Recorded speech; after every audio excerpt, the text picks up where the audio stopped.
here are the 5 strategies that individuals can use to start to break free from people pleasing. Number 1 is start to become aware of your sensation. So the thing about people pleasing or fawning is that when we fawn, we are orienting towards other people to appease them. So normally there's an element of freeze or dissociation that happens where we become numb to our own experience of our body. So when we become numb like that, we're missing out on a ton of information. So start to become aware of the sensations in your body throughout your day. So that means right now in this moment, feel how your body feels. Do you feel open? Do you feel relaxed? Do you feel clenched? And then throughout your day, as you see people, as you watch media or consume media, when you go to your work, notice how your body experiences your world and your life, and that will give you a lot of information. Maybe your body likes something, maybe it doesn't like something. Maybe it doesn't like something that you've thought you've liked all these years. Like, for example, if you hang out with a friend and you start to feel really nauseous or tired, or like your jaw hurts after and you have a pit in your stomach, maybe your body does not like them. Number 2 is notice where in your life you complain.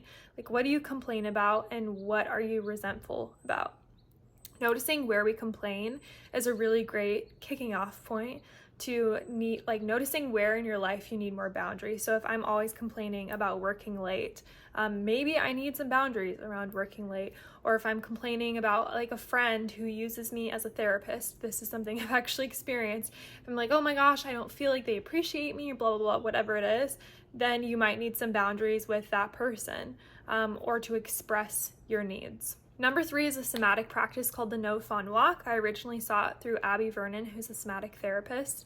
Essentially, it's a somatic practice where you walk through the park, through a grocery store, wherever it is, doesn't really matter where it is, and you have like a resting bitch face, essentially. So fawning is this like upwards energy where you want to smile and giggle and lean forward and basically merge with the person in front of you.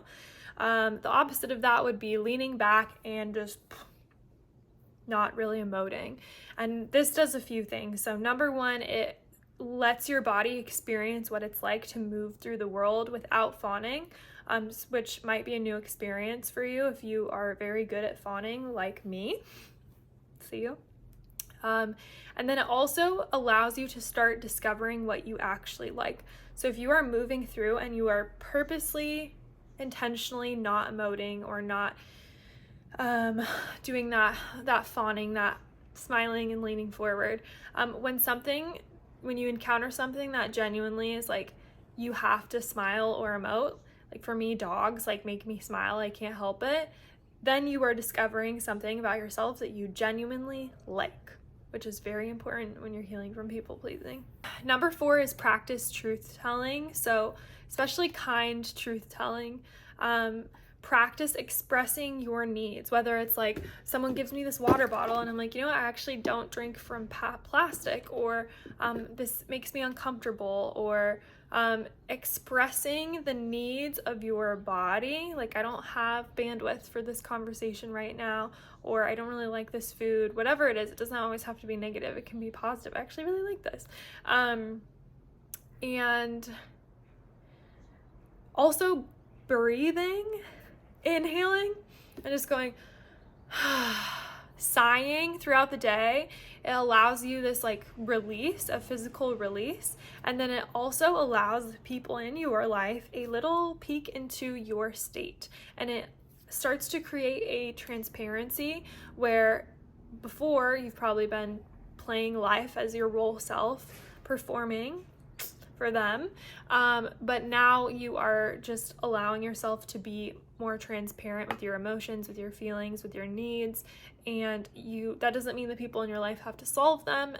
They can exist next to your needs or your discomfort and have that be okay. Number 5 is my favorite meditation called Building Your Nervous System's Capacity to Be Disliked. So it's a somatic practice where think about being disliked, or anytime you encounter being disliked or any kind of tension in a relationship, it could be with a neighbor, with someone you love, celebrate that, because that gives you an opportunity to practice being disliked and expand your nervous system's capacity.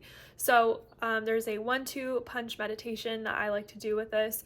Okay, I'm in this moment, I'm feeling disliked. Notice where in your body constricts or holds tension or feels unpleasant with the thought of being disliked. For me, it's my stomach. Okay, put a hand over that part of you. Take a few deep inhales into it and honest exhales.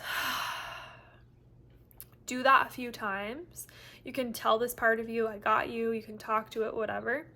And then you go to a part of your body that, once again, thinking about that moment of being disliked, you don't feel the tension, somewhere that feels neutral or maybe even good or strong, and you put your hands there and you do the same thing. Inhale and exhale. And now you start to connect with a part of your body that already has capacity to be disliked. It's not affected or wavered. For me, it's usually my legs, my hips. And that is all for this video. If you want more information, I have so many other videos. I have so much content on my social media at callie.somatics.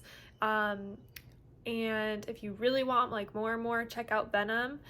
It's my on-demand signature course that is like a 101 course of healing from people pleasing. So yeah, take care.